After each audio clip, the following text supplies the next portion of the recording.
We already welcome our visitors. We welcome you again. We appreciate so very much that you come to visit with us and to worship God with us. And our doors, I hope, will remain open, that we can continue to do so and even be able to meet on a Sunday evening. And we look forward to that.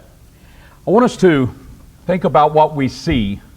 And if you've been cooped up in your home or you've paid attention to the news, we've seen the chaos that's on our streets and major cities.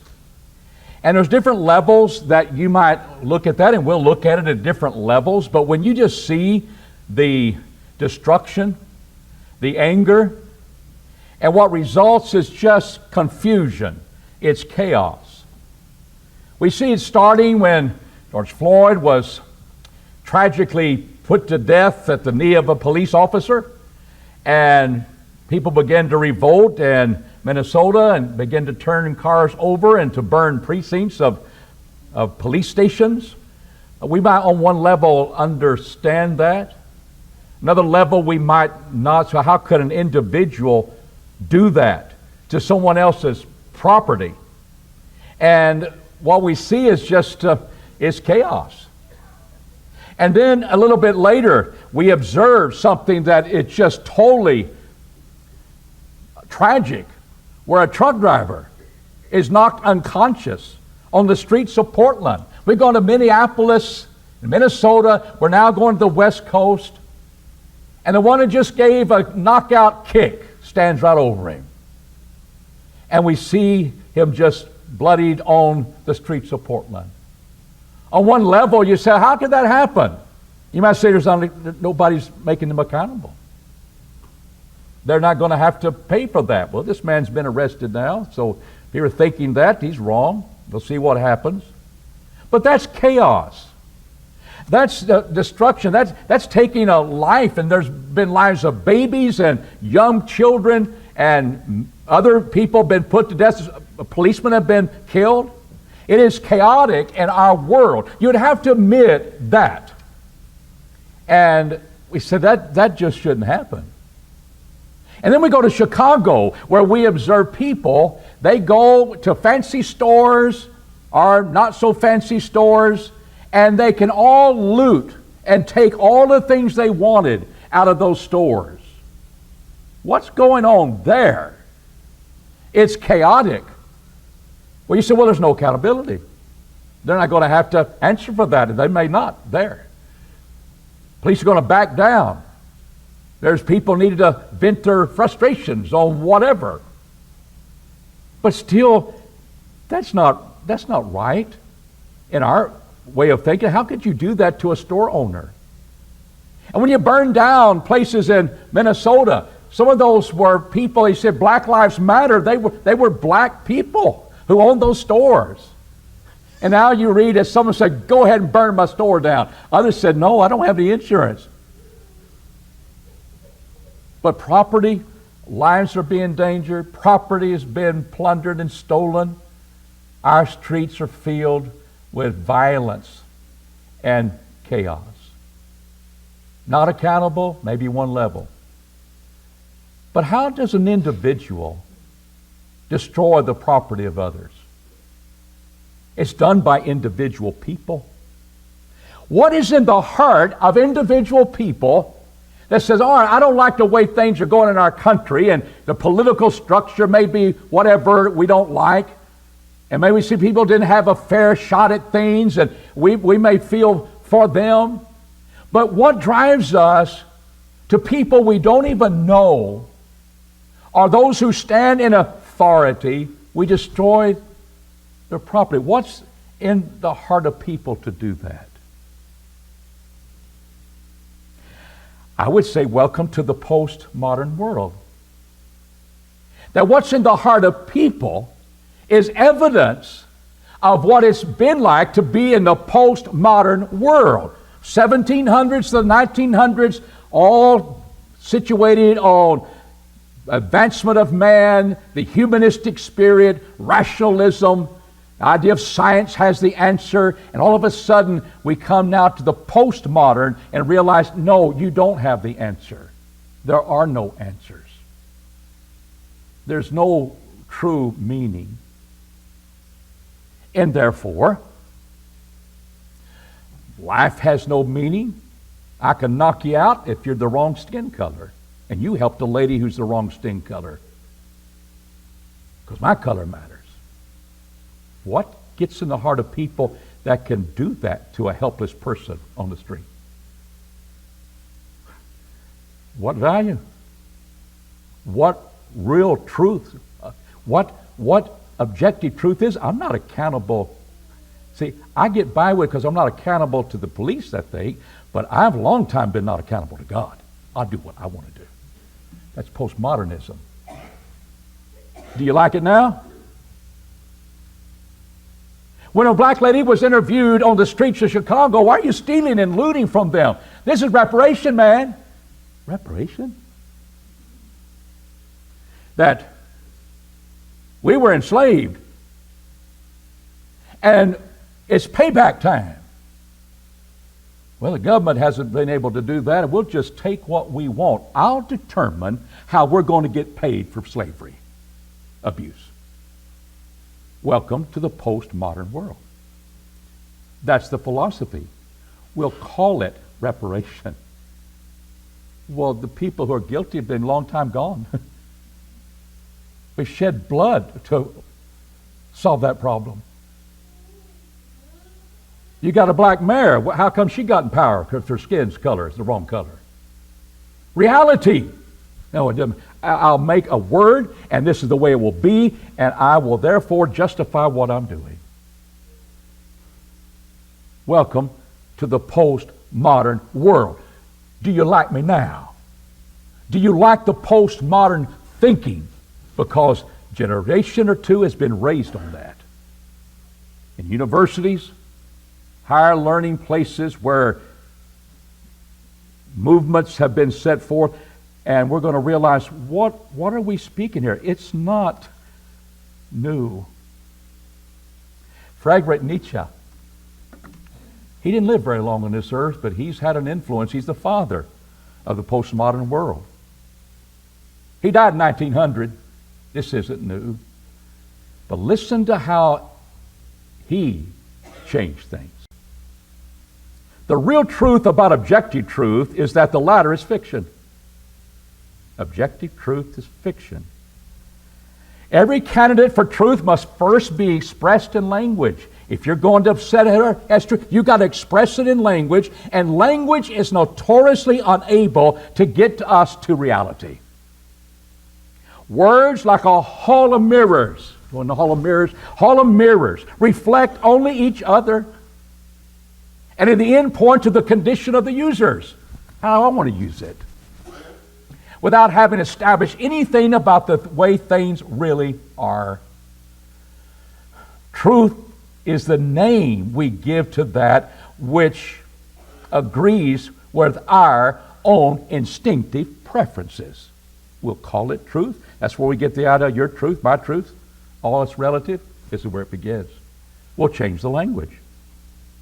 It is what we call our interpretation of the world, especially we want to foist it upon others. Nietzsche was a son of a preacher. And don't force Christianity on me. And this is the way he started looking at things. We will change the language. There is no really objective reality or objective truth. Truth is expressed in language, and language is faulty. It never gets down to reality. And so we're going to live in this world. But a little bit later, he says this. He says, I'm still too pious, but even I worship at the altar where God's name is truth. What's happening here? See, postmodernism destroys itself. If you're going to say there's no objective truth, then don't tell me what the truth is now. That's all relative. Who gave you that right? He understands that. See, he just calls it my truth. And what is he? I'm God. He was known as being God is dead. People misunderstood what that meant, that he kind of lived and he died. He never existed. It was a name. And I take on that. At least he was honest enough to realize you're going to destroy your own self. And that's what postmodernism does. As far as establishing why your reality, I'm not trying to force that on anybody. It's my reality, your reality. There's no reality other than what you want to make it. And there was his freedom.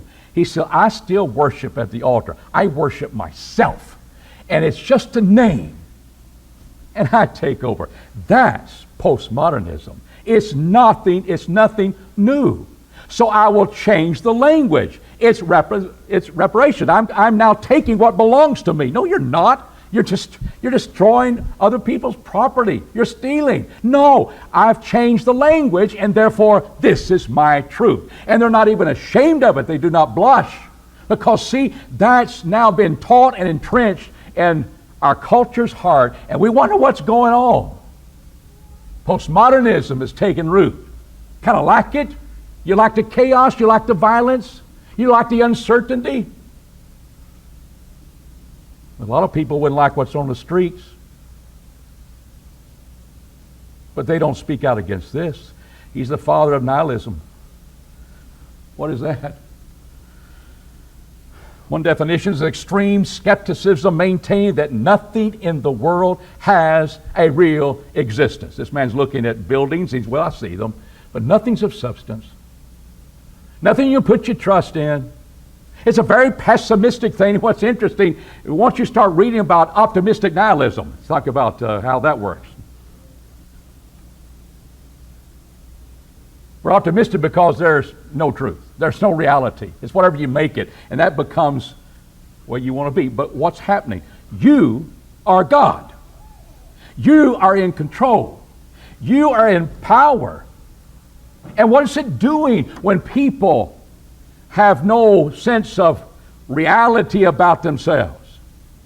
What's happening to our young people have grown up on that type of philosophy? Well, here this last week, the Center for Disease Control and Prevention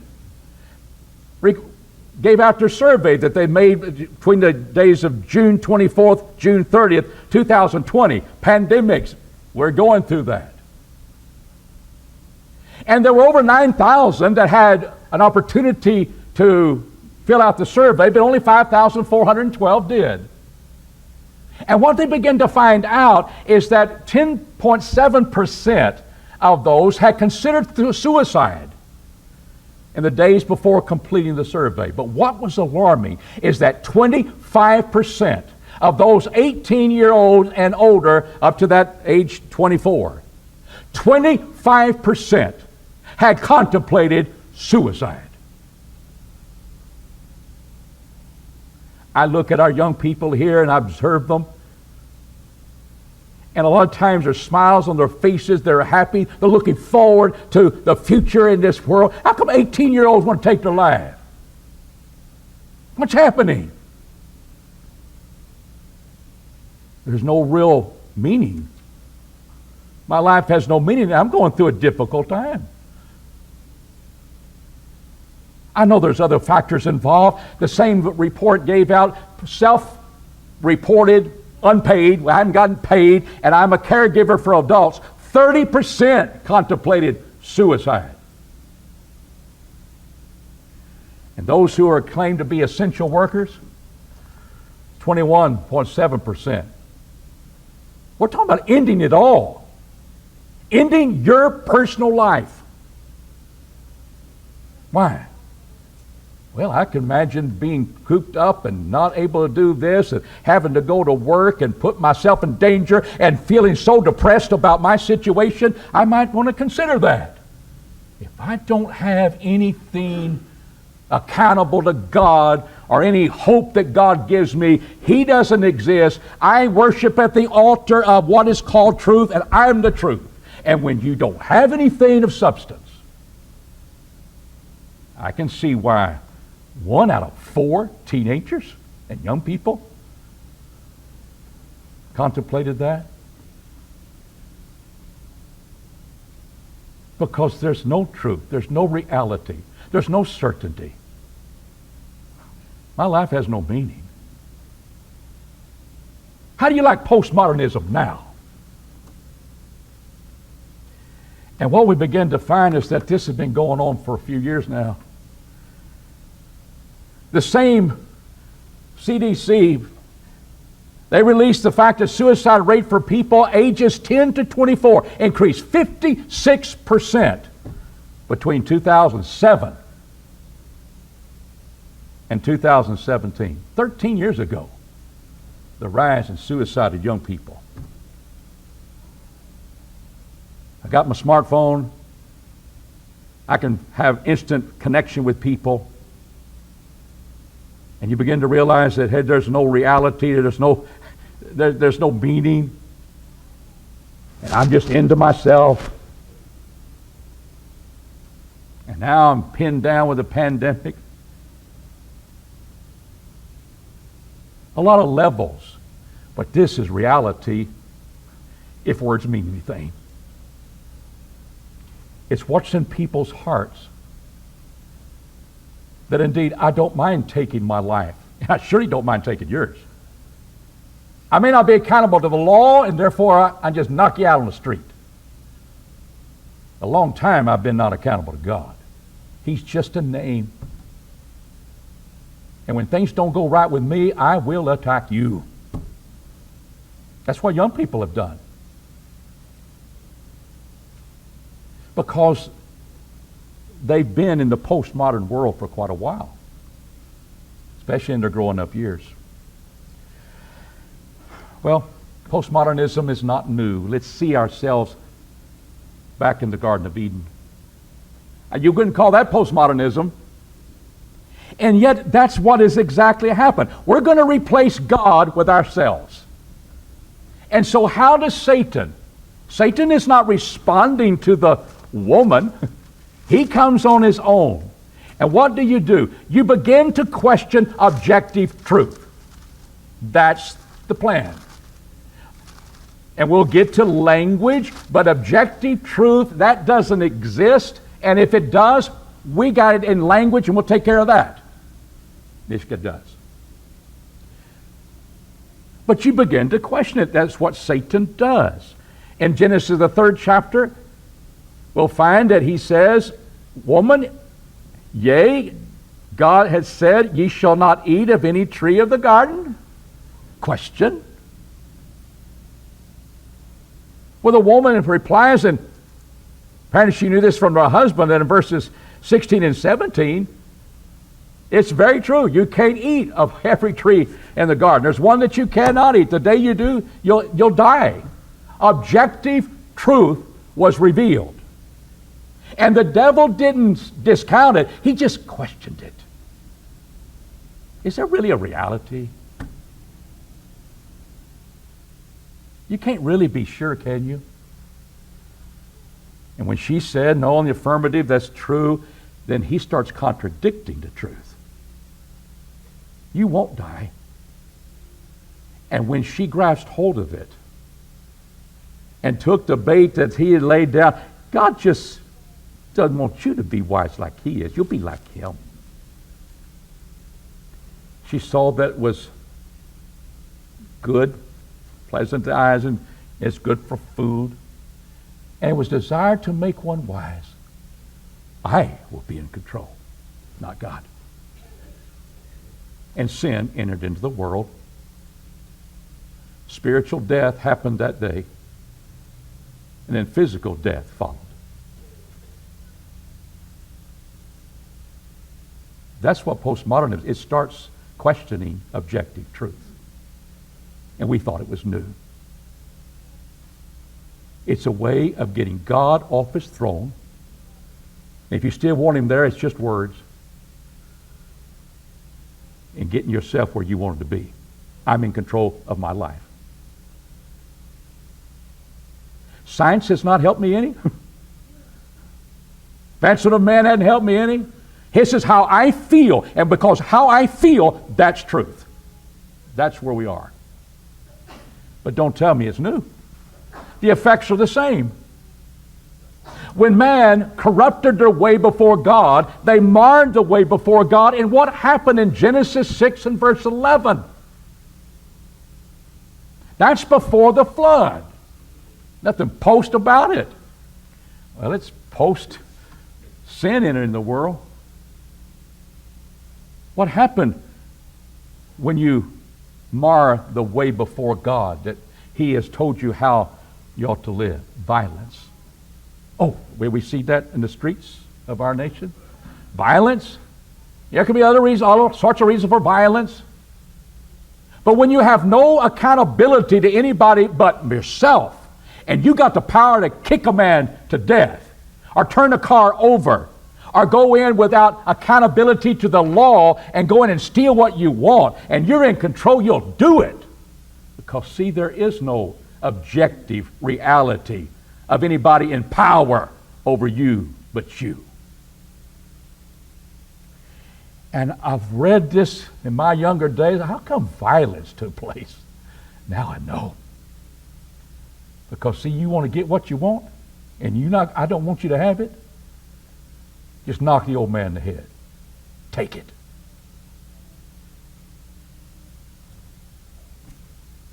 No bad consequences there. Vent your frustrations. How do you like postmodernism now? God didn't like it in the beginning. He destroyed the earth with a flood, but it's been continuing to repeat itself. In the book of Judges, chapter 19 through 21, why does the book of Judges end in so a negative way? What's so negative about it? Here's the picture. A Levite has a concubine. Well, I don't think a priest ought to have a concubine. He may ought to have a wife. Well, that's another little problem there. But the night that he was traveling with her and they'd gone into that area where the Benjamites were, she was abused sexually by men and left on the doorstep in the morning, and she died. And the Levite came out and saw her. If you just had the picture of a woman being sexually abused about a lot of men, they say that's a chaos I don't want to see. That's horrible. But the Levite took a knife to her and cut her in pieces and delivered it in 12 pieces to the 12 tribes of Israel. And you get the mail that day. Oh. It's worse than the man in Portland knocked out on the street. These are body parts. How did we ever get that way? The last verse of that book tells us what's been happening from the 17th chapter on.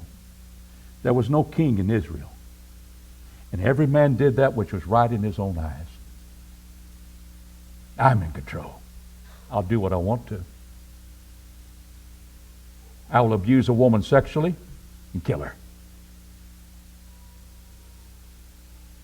And God is telling us, how do you like me now? When you mar your way from God. In Proverbs the 16th chapter and verse 2, we see how men think within themselves. And it continues on. And you do that which is right, you think is right. All the ways of a man are clean in his own eyes. I can rob your store and it's fine. I can knock you out in the street, fine. I can overturn your car. I can knock the windows out of your car. I can threaten your wife and your kids. We didn't even kill you. Fine. I'm clean. I deserved it. Whatever. But the effects is that this is a gruesome picture. And what God is saying to us, Jehovah weigheth the spirits. He weigheth your motives. He gets to your heart. And you don't want him there, postmodern people. You don't want him there. And so you're clean. But God's still talking. I will judge your heart. There's a way that seemeth right unto a man, but the end thereof are the ways of death. Please note there is a way. In my particular moment, there is a way. That way is right. All it is, add it to all the other ways that end in death. That's the proverb. You don't have anything new, and you're going to the same destruction. But those are just words, and words don't mean anything anymore. But this postmodernism has been happening from the very beginning, and it continues to happen in our day and time as well. You got a choice. You're going to take the objective truth of Jesus Christ. We're laid it out on the line for you. And you don't have to take it if you don't want to, but here it is. When you speak about objective truth, Jesus himself, we're not hiding this. I am the way, the truth, and the life, and no one cometh unto the Father but by me. John 14 and verse 6.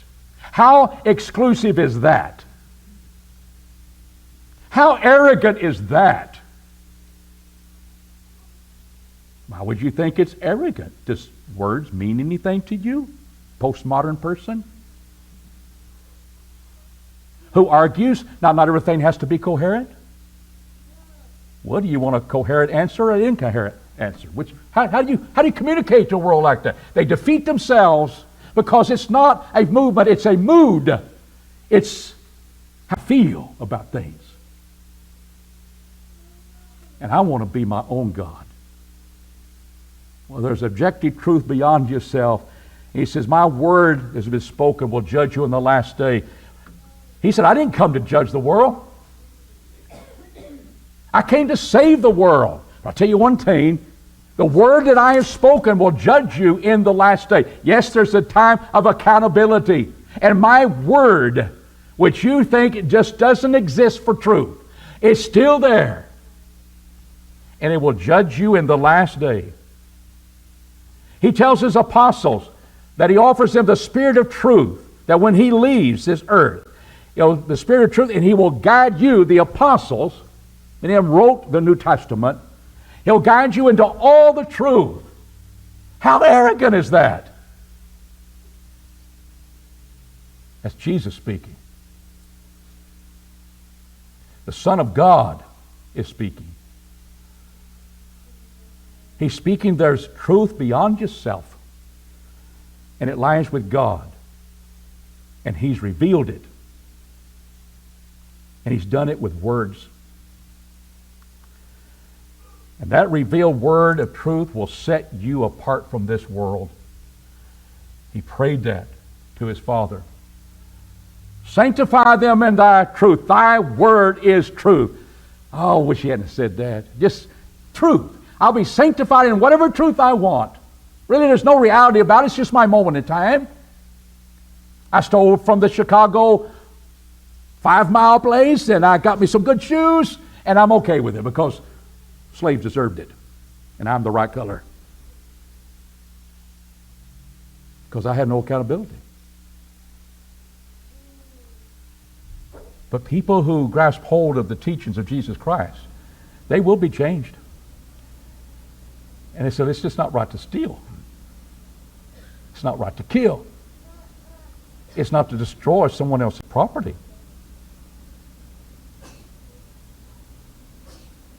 That's objective truth.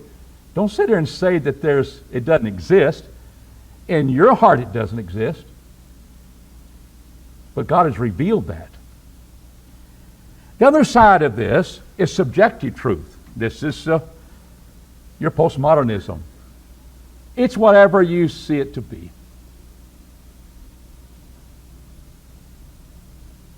And you will keep your own truth and you will be emphatic about it, but you don't want to go there because you destroy your own self.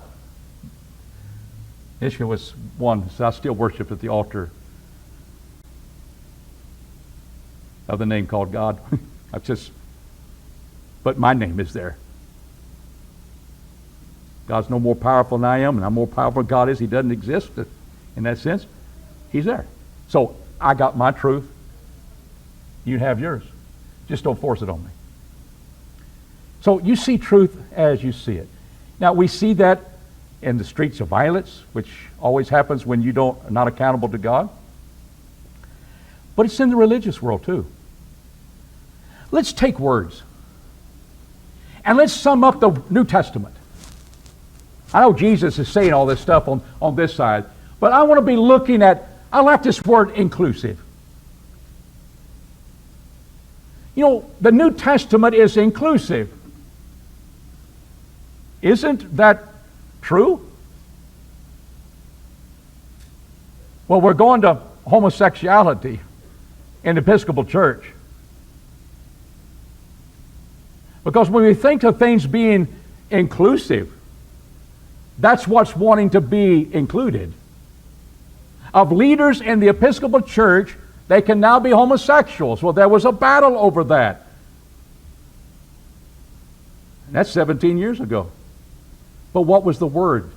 See, words don't really mean anything of reality, but it's how you want to use them.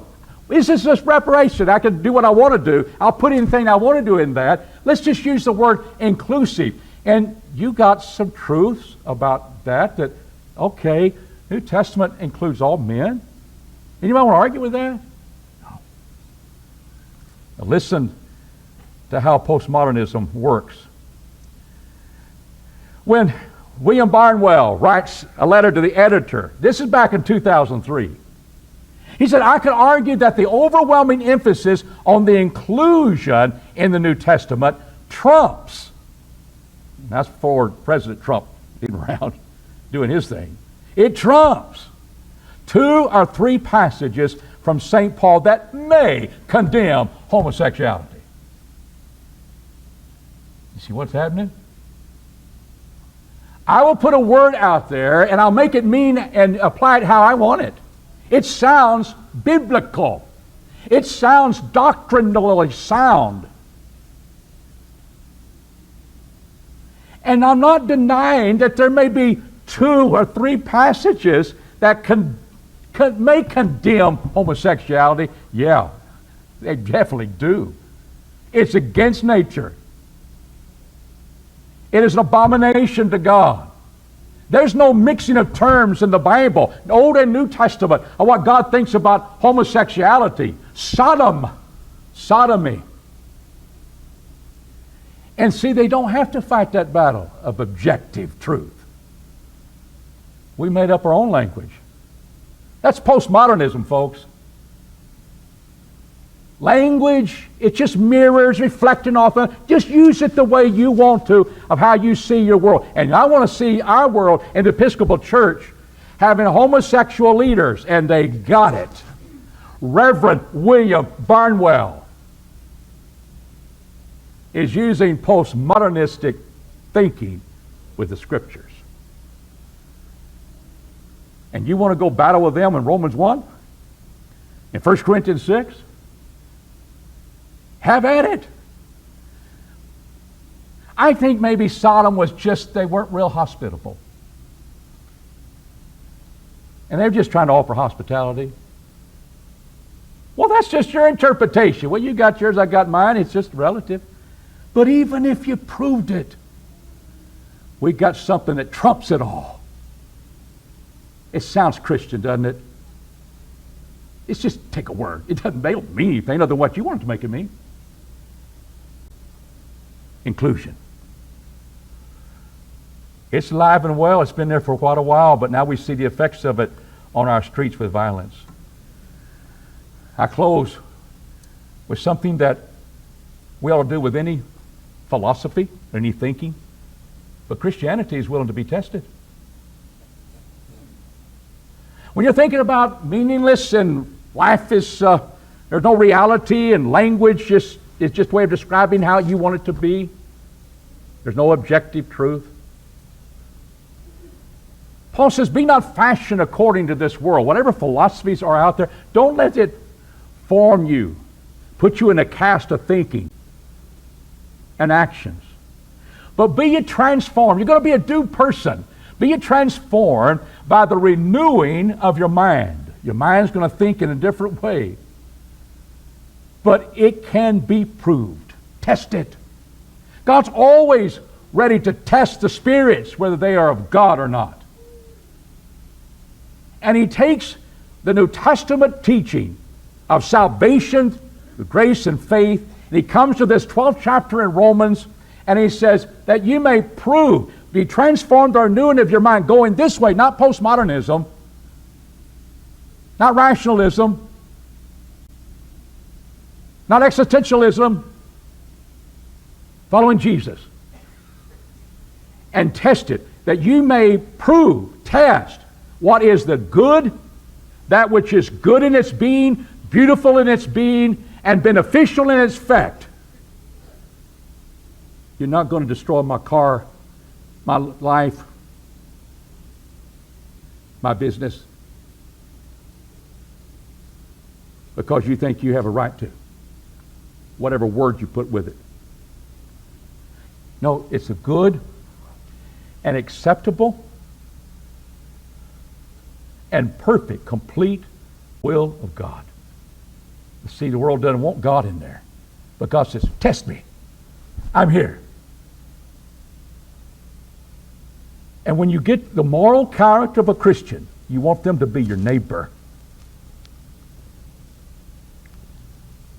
But what we see taking place in postmodernism is that we've changed that.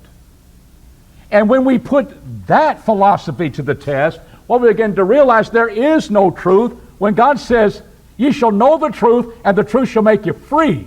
John 8:31 and 32. You abide in my word, you'll be my disciples, and you're abiding in my word, you will know the truth. Test it. Taste it. It's wonderful. I'm tasting postmodernism. I see it in my streets, in our country. You do too. It's chaotic. It's horrible. Can't understand why people think that way. There is no objective truth when God says there is. Postmodernism has no meaning. It's really self-defeating when you get into a logical discussion. Even Nishka knew that. There's no meaning to words or life, and there is no certainty. That's what a younger generation is growing up on. No truth, no meaning, no certainty. Put it to its test. Watch it in your streets. Look at it in people's lives. And yet God fights back. And we all fight back. In Hebrews 9:27, it's appointed unto man once to die, and after that the judgment. How has any philosophy of man changed the fact that we all die? Science? Changing words? Making the life of men easier? Getting rid of objective truth? Getting God out of our lives? Which is conquered death yet. We're all going to die. And what God asks of that is their accountability. It sounds like that's pretty certain. And if I'm looking at life, and there's one thing, I might look at the tall buildings and I might see that's there. I'll tell you another thing there is death. And ladies and gentlemen, when you're contemplating that, it is final.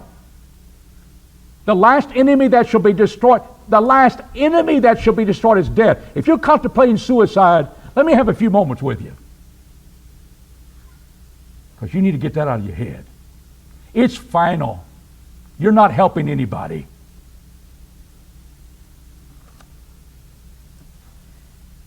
And to displace God, who's the giver of life.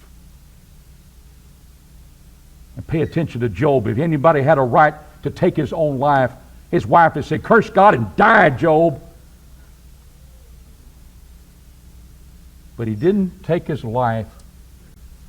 He didn't have Kevorkian shoot him up with the needle and call it euthanasia. He lived to see grandchildren and great-grandchildren. There's some lessons learned when you go through difficult times. Young people, help your friends because they are hopeless. There's no certainty in their life. There's no real meaning in their life. There's no truth to hold to. Talk to them about Jesus. Fight back. Because there's some things that are certain. Oh yeah, there is inclusiveness. See, in 1 Timothy 2, God is not willing that any shall perish, but He wants all men to be saved. That's what He wants all men to. That's inclusive. The Bible speaks about that. In verse 6, He's the ransom for all. He's inclusive. I don't care what your skin color is, what your background is. God sent His Son to pay the ransom price to redeem you from sin. That came to save the world. He includes everybody, but inclusiveness has boundaries. And that's what postmodernism don't want. They want no boundaries. We'll make it the way we want to. But see, God wants all men to be saved. But it's the power of God to salvation to them that believe. There's your boundary. That's the gate open into salvation. If you don't believe, you're not saved. He's inclusive, but it has boundaries. Verse 6, He paid the ransom for all. Yes, but Mark 16:16, he that believeth and is baptized shall be saved. See, it's just a word people have, and they don't care how they use words. They get that in there, and then homosexuality can come. But they won't be able to enter the kingdom because of objective truth, 1 Corinthians 6. It has boundaries. One is, gave the illustration, I think it's true when you think about it. We have order in our streets because we have lights, traffic lights. What would it be like if you didn't have them? Do you obey the walking person sign out there, or do you just walk when you want to? Well, you may get by with that, but you run a red light. You might get a ticket, and you might hit somebody else going their way. See, our streets are made where you can just enter into the city, and you go out to the city, and you go this way and that way. But wonder if all the streets' lights were green. Every one of them. All at the same time. You would have chaos. You would have destruction of life. There would be no order. There would chaos. We got liberty. I got a green light. I got a green light. Your light green, my light's green. Boom. And when you have no boundaries, you still want to be inclusive, you have chaos.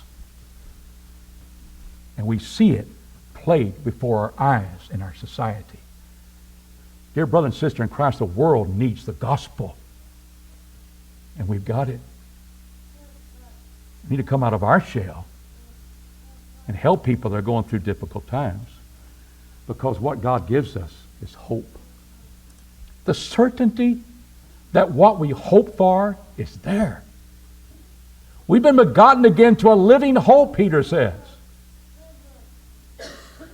Unto an inheritance that's incorrupt. It's undefiled. It fadeth not away. Words mean something. They don't tell you exactly what it is. It tells you what it's not. And I love what it's not. And it's reserved in heaven for you, for all of us. Why? Because Jesus was raised from the dead. The Bible speaks with certainty. And you want to call it arrogance? I call it God wanting to save you and give you a truth to live by that has meaning in your life. I'm here to glorify God.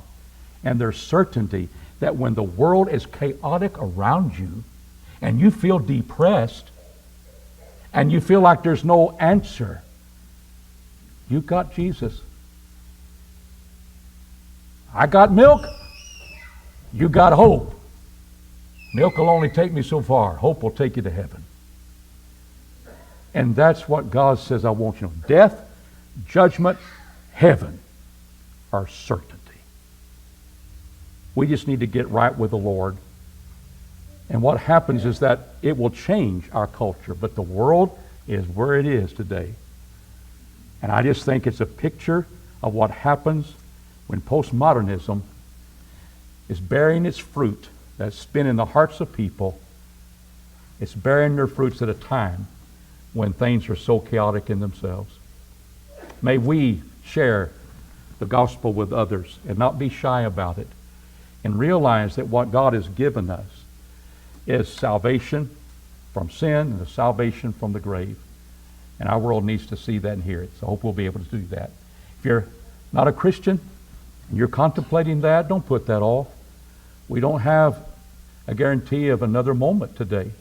But if you know what to do to be saved and you learn from the gospel of Jesus Christ, let us assist you as we hear your good confession that He is indeed the Son of God, because you believe that in your heart.